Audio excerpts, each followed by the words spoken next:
யாதென கேட்டால், நட்பு என்பது நாம் உண்ணும் உணவில் பயன்படுத்தும் ஊறுகாய் போல, கருவேப்பிலை போலவும் நமக்கு தேவை என்றால் பயன்படுத்தலாம், இல்லை என்றால் ஒதுக்கி விடலாம் என்பதல்ல.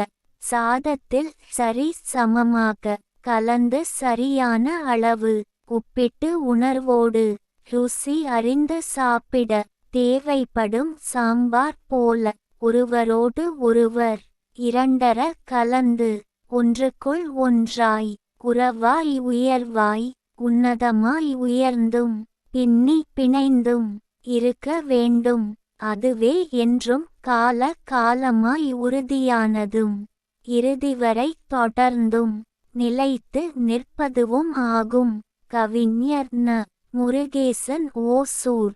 கவிதையை படியுங்கள், பாருங்கள். மறக்காமல் லைக், ஷேர், கமெண்ட் மற்றும் சப்ஸ்கிரைப் பண்ணுங்க.